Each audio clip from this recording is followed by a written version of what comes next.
اس کی آنکھوں میں نہ جانے ایسا کیا تھا کہ میں اس سے نظریں چرا گئی۔ میرا ہاتھ وہ چھوڑ چکا تھا اور اٹھ کے وہاں سے جا بھی چکا تھا۔ میں بھی کھڑی ہو گئی۔ نور اور حریم میرے پاس آ گئیں۔ یہ تم نے اس کے ہاتھ میں ہاتھ کیوں دیا تھا؟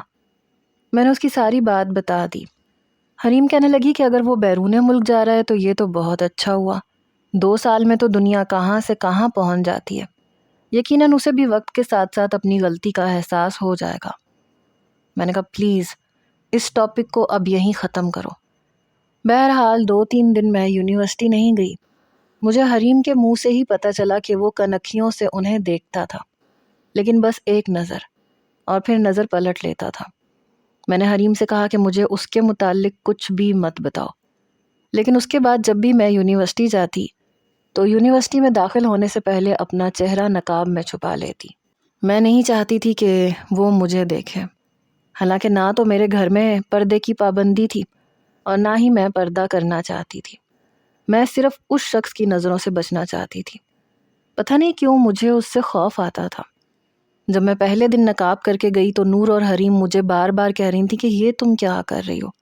دیکھو یہ سب کرنے سے تم خود کو اس کے سامنے کمزور ثابت کرو گی۔ میں نے کہا کہ مجھے کچھ نہیں پتا۔ اس کی چبھتی ہوئی نظریں جب میرے چہرے پہ پڑتی ہیں تو مجھے غصہ آتا ہے، مجھے وہ بہت برا لگتا ہے۔ نور سے تو میں نے ویسے بھی بات چیت بہت کم کر دی تھی، اور اس بات کو اس نے محسوس بھی کیا تھا۔ کئی بار ہاتھ جوڑ کے مجھ سے معافی مانگ چکی تھی کہ کنزا مجھے معاف کر دو، کیونکہ جو کچھ بھی ہوا تھا وہ اسی کی وجہ سے ہوا تھا۔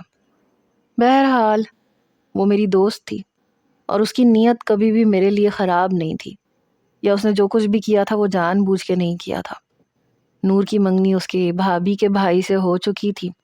اب وہ زیادہ تر اسی سے بات کرتی تھی، لیکن مجھے کہتی تھی کہ مجھے کامیار کی کال آتی ہے لیکن میں اٹھاتی نہیں ہوں، اس کے میسیجز آتے ہیں، اسے یہ لگتا ہے کہ یہ نمبر تمہارا ہے، حالانکہ میں نے اسے بتایا ہے کہ میں اس کی دوست بات کر رہی ہوں اور یہ کنزا کا نمبر نہیں ہے، لیکن وہ میسیج میں یہی لکھتا ہے کہ اس سے کہنا کہ اپنا وعدہ یاد رکھے۔ اس کے یہ الفاظ اور اس کا یہ جملہ سنتے ہی میرا دل کند چھری کی طرح کٹتا تھا۔ جب ہی ایک دن اتفاقاً میرا اور اس کا سامنا ہوتا تو مجھے نقاب میں دیکھ کے وہ مسکرا کے آگے چلا جاتا۔ اللہ اللہ کر کے یہ مہینہ گزرا۔ اس کے پیپر ختم ہو چکے تھے اور وہ جا چکا تھا۔ جس نمبر پہ وہ نور کو میسج کرتا تھا، نور نے وہ سم بند کروا دی اور نیو سم لے لی۔ اپنے میسنجر کی آئی ڈی بھی اس نے ختم کر دی۔ اپنا فیس بک اڑا کے وہ نئی فیس بک بنا چکی تھی۔ مکمل طور پہ کامیار سے ہمارا رابطہ ختم ہو چکا تھا۔ جہاں تک ہم کر سکتے تھے ہم ہر وہ کام کر چکے تھے جس سے کامیار ہم سے کوئی بھی رابطہ نہ رکھ سکے۔ ہاں بس ایک گھر تھا جس کا اسے پتہ تھا اور وہ ہم تبدیل نہیں کر سکتے تھے، لیکن نقاب کی مجھے ایسی عادت پڑی کہ میں نے بعد میں اتارا ہی نہیں۔ 1 سال کے بعد نور کی بھی شادی ہو چکی تھی جو ہم نے بہت انجوائے کی تھی۔ میں کامیار کو تقریباً بھول چکی تھی۔ 4 ماہ کے بعد مدثر بھائی بھی واپس آ رہے تھے۔ ہمارے گھر میں بھی شادی کی تیاریاں ہو رہی تھیں۔ ان دنوں میں حریم کو بہت تنگ کر رہی تھی۔ شازم بہت اچھا شوہر ثابت ہوا تھا، اس لیے نور کا ہمارے گھر آنا جانا قدرے کم تو ہو گیا تھا، لیکن پھر بھی ہر ہفتے وہ ہمارے گھر آ دھمکتی تھی اور ہماری باتوں کا سلسلہ شروع ہو جاتا تھا۔ حریم بہت نخرے دکھانے لگی تھی۔ میں تمہاری بھابھی بن جاؤں گی تو تم پہ ظلم و ستم کروں گی، اور میں اسے کہتی کہ کان پکڑ کے تمہیں بھائی کے پاس لے کے جاؤں گی۔ یہ مت سمجھو کہ وہ صرف تم سے محبت کرتے ہیں، خونی رشتے خونی ہی ہوتے ہیں۔ بہرحال 3 مہینے سر کھجانے کا ٹائم نہیں ملا۔ ایک تو یونیورسٹی کی پڑھائی، اس پہ بھائی کی شادی، اور پھر بھائی بھی میرا اکلوتا۔ میں نے بھی بہت تیاریاں کی تھیں۔ شادی سے 10 دن پہلے میں ڈھولکی لے کے بیٹھ گئی تھی۔ نور بھی آ جاتی تھی۔ ان دنوں اس کی طبیعت کچھ ٹھیک نہیں تھی، شاید پریگننٹ تھی، اس لیے ڈھولکی پہ وہ بہت کم ہی آئی۔ البتہ میں اور حریم اچھی خاصی رونق لگا لیا کرتے تھے۔ ہمارے خاندان کی اور بھی بہت سی لڑکیاں آتی تھیں اور کچھ محلے کی بھی، کیونکہ ہم کئی سالوں سے اسی محلے میں رہ رہے تھے۔ یہ سمجھ لیں کہ ہماری مائیں بیاہ کے یہیں آئی تھیں۔ سارا بچپن یہاں گزرا تھا۔ شادی سے چند دن پہلے مدثر بھائی واپس آئے اور پھر تو جیسے ہمارے گھر کی رونق دوبالا ہو گئی۔ بھائی کے ساتھ لگ کے پہلے تو میرے آنسو ختم ہی نہیں ہو رہے تھے، پھر وہ مجھے اپنے ساتھ لگائے میرے ماتھے پہ بوسہ دے کے کہنے لگے تمہیں کیا ہوا ہے؟ ارے خوشی کے موقع پہ مجھے تو لگا تھا تم بھنگڑے ڈالو گی مجھے دیکھ کے، اور تم آنسو بہا رہی ہو پگلی کہیں کی۔ میرے سر پہ چپت لگا کے انہوں نے کہا تھا۔ میں نے کہا آپ کو پتا ہے آپ کتنے عرصے کے بعد واپس آئے ہیں؟ اور دوسری طرف حریم کی بے تابی دیکھنے کے قابل تھی، دل مچل رہا تھا اس کا کہ نیچے آئے اور مدثر بھائی کو دیکھ لے، لیکن تائی اماں نے اسے کمرے میں مائیوں کے نام پہ بند کر رکھا تھا۔ رات کو جب میں اس کے پاس کھانا لے کے گئی تو اس نے ٹرے پکڑ کے ایک طرف رکھ دی۔ بڑی بے وفا دوست ہو، مجھے لگ رہا ہے تم دوستی بھول گئی ہو، صرف تمہیں اپنا رشتہ یاد ہے کہ تم میری نند ہو، پورے نندوں والے کام کر رہی ہو تم۔ میں نے کہا کیا ہوا ہے، میں نے کیا کر دیا ہے؟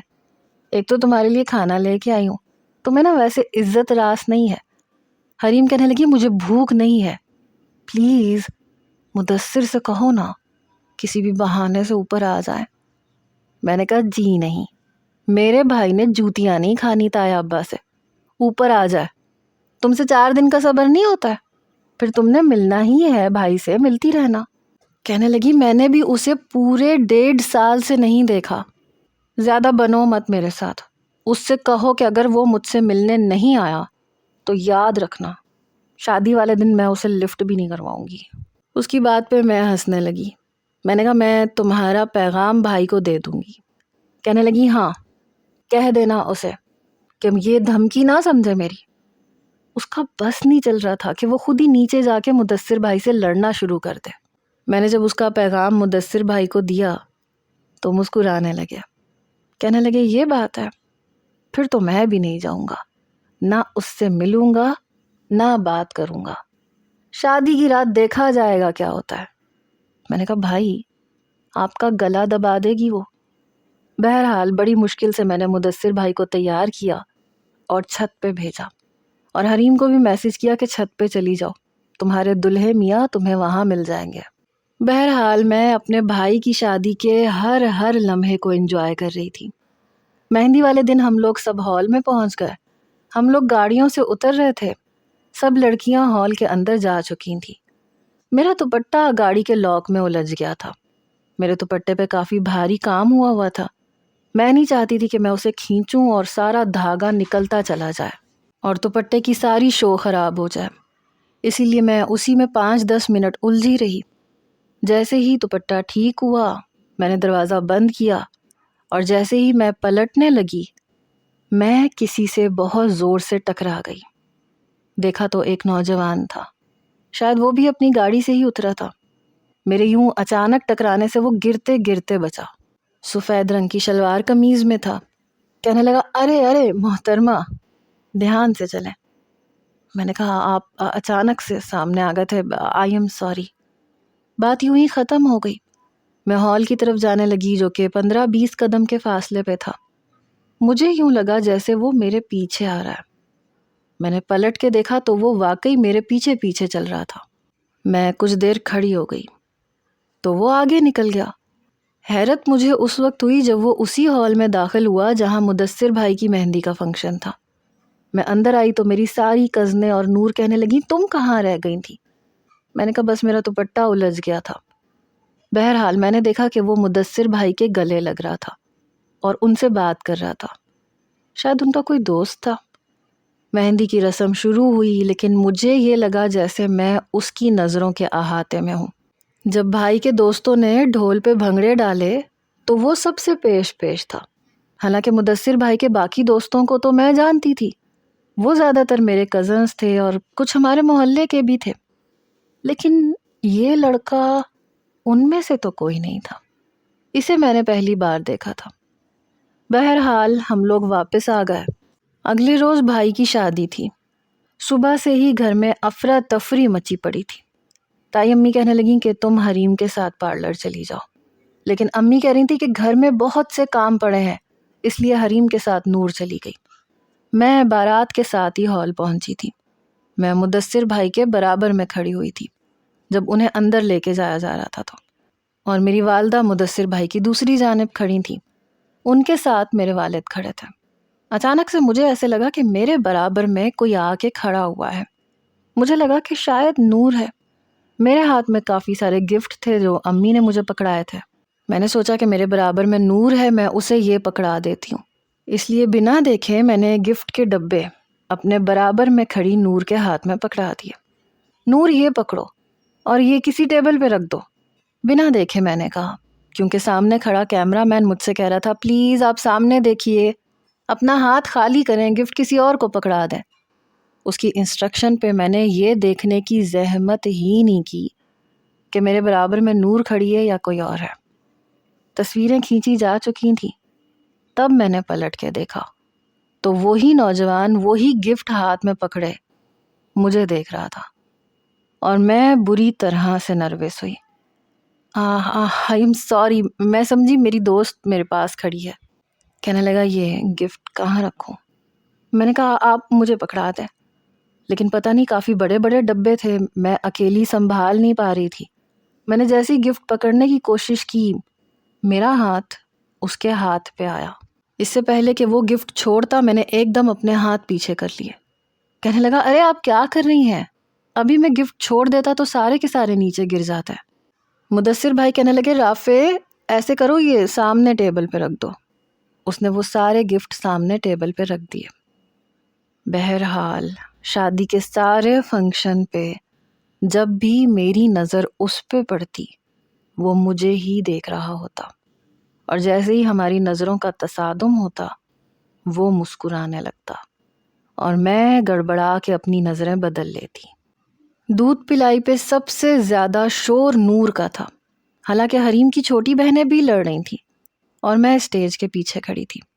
لڑکوں کے بجائے میں بحث کر رہی تھی کہ بھائی آپ صرف 10,000 دیں گے، اور وہ لوگ 50,000 مانگ رہی تھی۔ نور کہنے لگی دوست بنو ہماری پارٹی میں آ جاؤ، دودھ پلائی کے بھی پیسے ملیں گے، فائدے میں رہو گی۔ میں نے کہا میں کیوں آ جاؤں، میں تو اپنے بھائی کا ساتھ دوں گی، جانے تو میرے بھائی کی جیب میں سے، بھائی آپ صرف 10,000 دیں گے۔ حالانکہ حریم دلہن بنی بیٹھی تھی لیکن گھور گھور کے مجھے دیکھ رہی تھی۔ تم چپ رہو، سمجھی نا، زیادہ اپنے بھائی کی سگی مت بنو ورنہ میں بھابھی بن کے دکھا دوں گی۔ اسے دلہن بنے ہوئے بھی ذرا شرم نہیں آ رہی تھی۔ میں نے کہا دلہن ہو نا، چپ چاپ بیٹھی رہو، بیچ میں بولنے کی اجازت نہیں ہے۔ مدثر بھائی نے حریم کا ہاتھ پکڑ کے دبایا، تب اس کے ہوش اڑے اور تب اس کے منہ پہ تالا لگا۔ تبھی بحث کے دوران کوئی میرے بالکل قریب آ کے کھڑا ہو گیا اور اپنی جیب میں سے پیسے نکال کے اس نے نور کی طرف بڑھائے۔ ارے آپ لوگ لڑائی معاف کریں، یہ پورے 50,000 دودھ پلائی کے پیسے یہ میں دے دیتا ہوں۔ میں نے جیسے ہی پلٹ کے دیکھا تو وہ میرے برابر میں کھڑا مسکرا رہا تھا۔ مدثر بھائی کہنے لگے ارے میں دے سکتا ہوں، چھوڑو تم، ان کی عادت ہے بحث کرنے کی۔ وہ کہنے لگا نہیں مدثر، کوئی بات نہیں، ایک ہی بات ہے۔ نور نے اس کے ہاتھ سے پیسے پکڑ لیے، مجھے کہنے لگی اب تمہیں ٹھینگا ملے گا۔ اسی وقت رخصتی کا شور مچ گیا، یوں بھی میں سائیڈ سے ہو کے نکلنے لگی، تبھی وہ میرے سامنے آ کے کھڑا ہو گیا۔ اس وقت مہمانوں کا بہت رش تھا۔ کہنے لگا آپ کا فون نمبر مل سکتا ہے؟ میں نے کہا جی۔ کہنے لگا اتنی حیران کیوں ہو رہی ہیں، کیا میں آپ سے دوستی کر سکتا ہوں؟ میں نے کہا جی نہیں۔ یہ کہہ کے میں اس کی سائیڈ سے نکل کے اپنا لہنگا پکڑ کے اسٹیج سے نیچے اتر گئی۔ حریم نے کیا ہی رونا دھونا تھا، وہ تو بڑی خوش تھی، اس لیے رسمن بھی اس نے کسی کے گلے لگ کے رونے کا ڈرامہ تک نہیں کیا، بڑے آرام سے گاڑی میں جا کے بیٹھ گئی۔ سب لوگ اس کی بے تکلفی اور بے شرمی پہ ہنس رہے تھے۔ مدثر بھائی کہنے لگے ساری دنیا بدل سکتی ہے سوائے حریم کے۔ بہرحال میں اس کے برابر میں بیٹھی۔ گھر جا کے کچھ بھی رسموں کے بعد میں نے حریم کو مدثر بھائی کے کمرے میں بٹھا دیا۔ مجھ سے کہنے لگی میں اچھی تو لگ رہی ہوں نا؟ میں نے کہا جیسی بھی لگ رہی ہو تم بھائی کو تو اچھی ہی لگو گی۔ کہنے لگی ہاں، اور اگر ذرا بھی میری تعریف کرنے میں کنجوسی دکھائے وہ، پھر دیکھنا کیسے سر پھاڑتی ہوں اس کا۔ وہ بہت خوش تھی۔ میں باہر آ گئی، اپنے کمرے میں آ کے میں نے کپڑے تبدیل کیے اور بیڈ پہ لیٹ گئی۔ کچھ پل کے لیے رافع کا چہرہ اور اس کی بات میرے کانوں میں گونجی۔ بڑا عجیب لڑکا تھا، بہرحال میں نے خود کو جھٹکا اور سونے کی کوشش کی. ویسے بھی کافی دن کی تھکن تھی، اس لیے کچھ ہی دیر میں مجھے نیند آ چکی تھی. صبح صبح میری والدہ نے مجھے جگایا. کہنے لگی کیا گھوڑے گدھے بیچ کے سوئی ہوئی ہو، 9:30 ہو رہے ہیں، چلو اٹھو کچن میں آؤ، ناشتہ بنانا ہے. میں نے کہا امی مجھے نہیں بنانا، ویسے بھی ناشتہ تو تائی امی کے گھر سے آئے گا نا. میری بات سن کے میری والدہ کہنے لگی کتنی شرم کی بات ہے، ہم بھابھی کے گھر سے ناشتہ آنے کا انتظار کریں. مجبوراً مجھے اٹھنا پڑا، امی کے ساتھ لگ کے ناشتہ بنانا پڑا. 10:30 بجے تک مدثر بھائی اور حریم بھی اٹھ کے باہر آ گئے تھے. حریم بہت خوش لگ رہی تھی، بھائی کے چہرے پہ بھی مسکراہٹ تھی. جیسے ہی وہ ناشتے کے لیے بیٹھی میں نے اس کے کندھے پہ اپنا کندھا مارا. میں نے کہا کر لی لڑائی میرے بھائی سے؟ لیکن مجھے تو مدثر بھائی کا سر کہیں سے پھٹا ہوا نظر نہیں آ رہا. میری بات سن کے مجھے گھورنے لگی. کہنے لگی شرم نہیں آتی تمہیں، میاں بیوی کے بیچ میں پھوٹ ڈلوانا چاہتی ہو؟ دیکھو میری نند بننے کی کوشش نہ کرنا. اس کا وہی انداز تھا. بہرحال کچھ دن کے بعد میں نے یونیورسٹی جانا شروع کر دیا. ابھی مدثر بھائی کی شادی کو مہینہ گزرا تھا. جب میں یونیورسٹی سے واپس آئی تو حریم مسکرا کے مجھے دیکھ رہی تھی. میں نے کہا یہ تمہیں کیا ہوا ہے، تم کیوں مسکرا رہی ہو؟ کہنے لگی تمہیں پتہ ہے تمہارا ایک بہت اچھا پروپوزل آیا ہے. میں نے کہا اچھا کس کا آ گیا؟ کہنے لگی تم بتاؤ. میں نے کہا مجھے کیا پتا، محلے میں سے آیا ہوگا کسی کا. کہنے لگی نہیں. مدثر کے دوست کو جانتی ہو جس نے نور کو دودھ پلائی کے پیسے دیے تھے؟ میرے دماغ میں تو ایک دم جھماکا سا ہوا. وہ رافع؟ بے ساختہ میرے منہ سے نکلا. حریم کہنے لگی اچھا تو تمہیں اس کا نام بھی پتا ہے. مجھے تو لگتا ہے میری شادی پہ تم نے اپنا بھی سین چلا لیا تاکہ تمہارا بھی جلدی جلدی رشتہ طے ہو جائے، تم بھی شادی کر کے فارغ ہو جاؤ اور مجھے بھابھی بننے کا موقع نہ ملے. میں نے کہا نہیں ایسی کوئی بات نہیں ہے، ایکچولی وہ مجھ سے میرا فون نمبر مانگ رہا تھا اور میں نے انکار کر دیا تھا.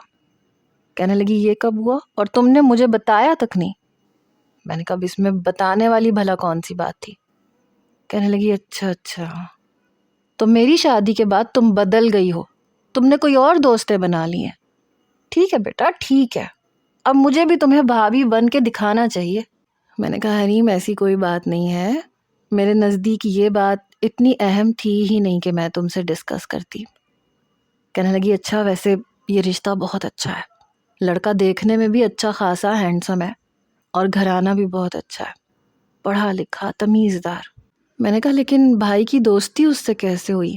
میں نے تو پہلے کبھی اسے نہیں دیکھا. کہنے لگی مدثر کی دوستی اس سے دبئی میں ہوئی تھی. چند مہینے پہلے وہ اسی کمپنی میں گیا تھا جہاں مدثر جاب کرتے تھے اور ابھی بھی وہ خاص مدثر کی شادی دیکھنے کے لیے ہی آیا تھا.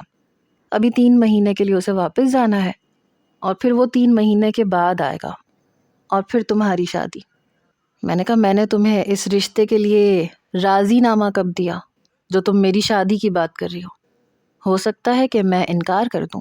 میں نے بات بنائی، نخرہ دکھانے کی کوشش کی. حریم کہنے لگی پاگل تو نہیں ہو گئی ہو؟ ٹھیک ہے تم خوبصورت ہو، تمہارے اور بھی کئی رشتے آ سکتے ہیں، لیکن میرے خیال میں رافع کا رشتہ بہت اچھا ہے. میں نے کہا سوچیں گے.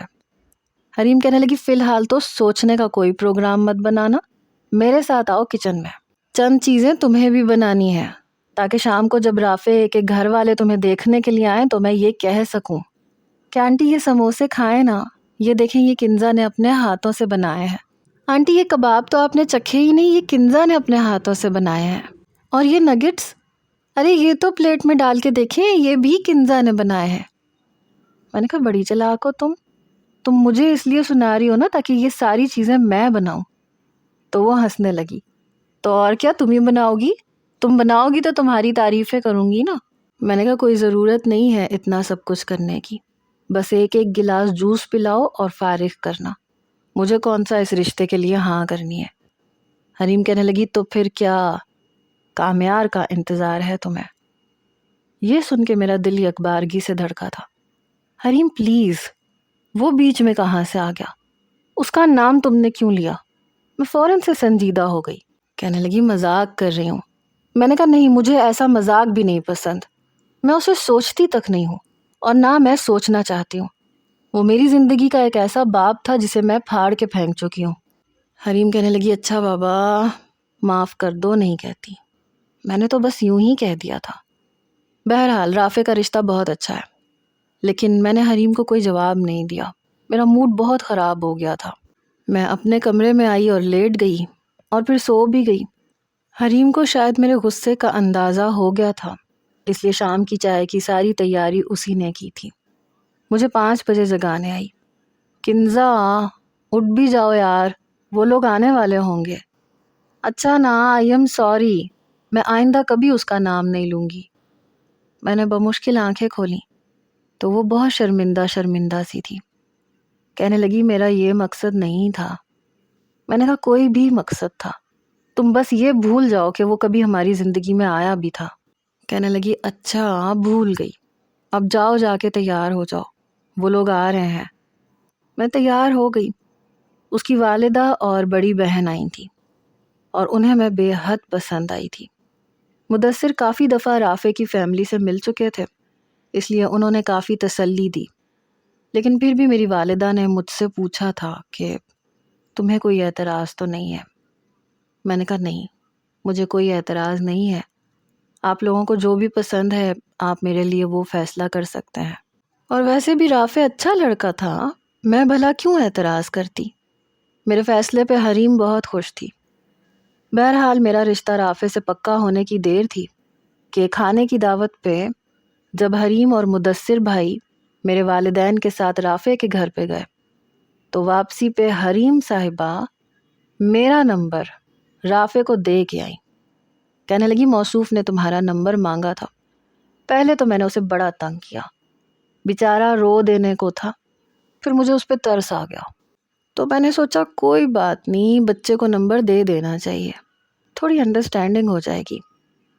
میں نے کہا اور تم نے یہ نمبر کس سے پوچھ کے دیا؟ مجھے تو نہیں کرنی بات اس سے۔ میں نے صاف انکار کر دیا۔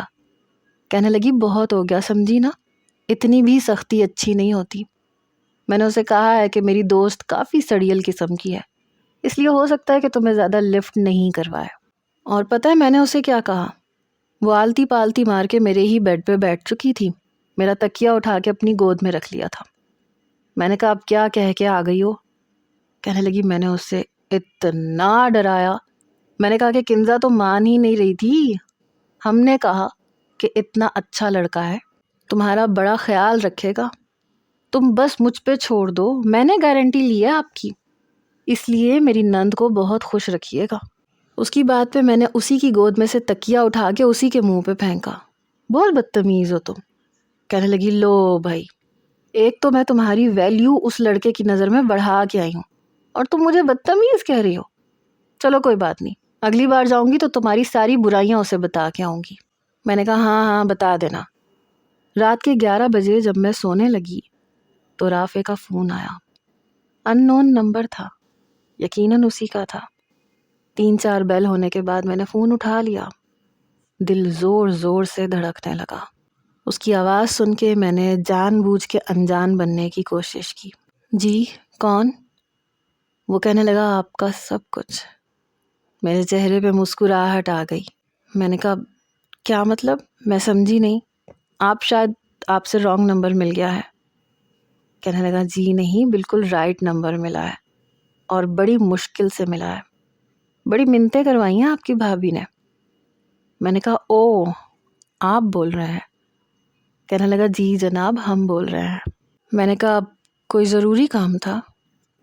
رافع مسکرایا، کہنے لگا ہاں بہت ضروری کام تھا، وہ آپ نے میری ایک قیمتی چیز لے لی تھی، بس یہ پوچھنا تھا کہ آپ نے سنبھال کے رکھی ہے یا لاپرواہوں کی طرح ادھر ادھر پھینک دی ہے۔ میں نے کہا کون سی چیز؟ کہنے لگا میرا دل۔ یہ سن کے مجھے سمجھ میں نہیں آ رہی تھی کہ میں کیا بات کروں۔ جب میری خاموشی طویل ہوئی تو کہنے لگا ہیلو کنزا، چپ کیوں ہو؟ اب میں اس کا کیا جواب دیتی؟ دیکھیں آپ مجھ سے ایسی باتیں نہ کریں۔ میری بات پہ ہنسنے لگا۔ اچھا تو پھر کیا ABC سناؤں تمہیں؟ مجھے تو لگا تھا کہ تم پوچھو گی کہ تم مجھے کب اچھی لگنے لگی، کب میں تم پہ اپنا دل ہارا، مگر تم ہو کہ میں نے کہا رافع مجھے شادی سے پہلے بات کرنا پسند نہیں ہے، پلیز۔ میں نے صاف بات کی، چلو ہو جائے گی عادت، ویسے بھی میں چند دنوں کے بعد دبئی جا رہا ہوں، پھر میں 4 ماہ کے بعد آؤں گا اور پھر شادی کے بعد تمہیں اپنے ساتھ دبئی لے جاؤں گا۔ یہ سن کے مجھے حیرت ہوئی، میں دبئی؟ میرے منہ سے بے اختیار نکلا، کیا ہوا، اینی پرابلم؟ اس نے فوراً سے پوچھا۔ میں تو کبھی اپنے شہر سے باہر نہیں گئی تھی، تو پھر میں ملک سے باہر کیسے جا سکتی تھی؟ آپ مجھے دبئی لے جائیں گے؟ وہ کہنے لگا ظاہر سی بات ہے، اب میں شادی کر کے تمہیں پاکستان تھوڑی چھوڑوں گا۔ لیکن میرا M.Com ہونے میں تو ابھی 1 سال باقی ہے، میں ابھی شادی نہیں کرنا چاہتی، مجھے اپنی تعلیم مکمل کرنی ہے، پلیز رافع آپ شادی 1 سال کے بعد کیجیے گا۔ یہ سن کے وہ کہنے لگا یہاں مجھے 4 ماہ بہت لگ رہے ہیں، تم 1 سال کی بات کر رہی ہو۔ میں نے کہا پلیز۔ اس نے گہری سانس لی، اب تم نے پہلی فرمائش کی ہے، ٹال تو نہیں سکتا۔ اوکے، پھر 4 ماہ کے بعد جب میں آؤں گا تو پھر میں منگنی کا فنکشن بہت بڑا کروں گا، اور پھر شادی تب کر لیں گے جب تمہارا M.Com کے پیپرز کلیئر ہو جائیں۔ فون بند ہو چکا تھا۔ صبح میں نے امی سے پوچھا کہ آپ کو پتا تھا کہ رافع شادی کے بعد دبئی جائے گا؟ میری والدہ کہنے لگی ہاں انہوں نے بتایا تو تھا، کیوں، کیا ہوا؟ میں نے کہا لیکن میں اتنی دور نہیں جانا چاہتی امی، اگر ایسی بات تھی تو آپ کو مجھے پہلے بتانا چاہیے تھا، سب لوگ یہاں رہتے ہیں تو میں کیوں اکیلی اتنی دور چلی جاؤں؟ میری والدہ کہنے لگی تو اس میں کیا حرج ہے، لڑکیاں تو ایسے رشتوں کے لیے بڑی دعائیں کرتی ہیں، تمہیں سسرال نہیں سنبھالنا پڑے گا۔ میں نے کہا مجھے اس سے کوئی فرق نہیں پڑتا، لیکن میں اتنی دور نہیں جا سکتی، مجھے یہیں رہنا ہے، اسی شہر میں۔ آپ مجھ سے تو بات کرتی، میں کبھی بھی یہ رشتہ اپنے لیے قبول نہ کرتی۔ میری والدہ کہنے لگی یہ رشتہ ہر لحاظ سے اچھا ہے، ہم کیوں انکار کرتے؟ میں نے کہا امی میں اتنی دور نہیں جانا چاہتی۔ میری والدہ کہنے لگی فی الحال بحث کا کوئی فائدہ نہیں ہے۔ جب یہ بات میں نے حریم سے کہی تو وہ کہنے لگی اس میں کیا حرج ہے؟ میں نے کہا تمہیں حرج اس لیے نظر نہیں آ رہا کیونکہ تمہارا میکا اوپر ہے، میں تم سب لوگوں سے دور اکیلی وہاں دبئی جا کے کیا کروں گی، میرا تو دل نہیں لگے گا۔ میں یہ سوچ سوچ کے پریشان ہو رہی تھی۔ کچھ دن کے بعد رافع دبئی جا چکا تھا، 3 مہینے بعد اسے واپس آنا تھا تو ہماری منگنی ہونی تھی۔ اب وہ مجھے کبھی کبھار فون کر لیتا تھا، بس کچھ دیر کی ہی بات کرتا تھا، لیکن زیادہ تر میں بات کرنے سے کتراتی تھی۔ ابھی رافع کو گئے ہوئے 1 مہینہ ہی گزرا تھا کہ اس کی کال آئی، کہنے لگا کہ میں نے لندن میں بھی اپلائی کیا تھا، تمہیں پتہ ہے میری جاب لندن میں لگ گئی ہے، اور شادی کے بعد میں تمہیں لندن لے کے جاؤں گا، اچھا ہے کہ تم اپنی ڈگری کمپلیٹ کر لو، تم چاہو تو تم یہاں پہ بھی جاب کر سکتی ہو، لیکن یہ مت سمجھنا کہ میں تمہیں جاب کرنے کے لیے فورس کر رہا ہوں۔ بہرحال وہ دبئی سے لندن جا چکا تھا۔ 2 ماہ بعد اس نے صرف چند دن کے لیے آنا تھا اور منگنی کی رسم ادا ہونی تھی۔ 2 مہینے بھی گزر گئے، وہ چند دن کے لیے واپس آیا، یہاں منگنی کی تیاریاں شروع ہو چکی تھیں، بہت بڑے مارکیوں میں ہماری منگنی کی تقریب ہو رہی تھی، بہت مہمان آئے تھے، میں کراچی کے مشہور پارلر سے تیار ہوئی تھی۔ نور میری منگنی پہ نہیں آئی تھی کیونکہ وہ پریگننٹ تھی، وہ زیادہ تر اپنے سسرال میں ہی رہ رہی تھی۔ جیسے ہی ہال میں رافع کے گھر والے آئے، حریم میرے برابر میں سے اٹھ کے کھڑی ہو گئی، کہنے لگی میں ذرا تمہارے دلہے کا استقبال کر کے آتی ہوں۔ وہ چلی گئی، میں نظریں جھکائے بیٹھی تھی۔ کچھ دیر کے بعد رافع کو میرے برابر میں بٹھا دیا گیا، اس نے مجھے انگوٹھی پہنائی، میں نے اسے پہنائی۔ اسی وقت کسی نے فلاور بوکے میرے منہ کے سامنے کیا۔ جیسے ہی میں نے فلاور بوکے دینے والے کی طرف دیکھا، میرے ہوش اڑ کے رہ گئے، کیونکہ وہ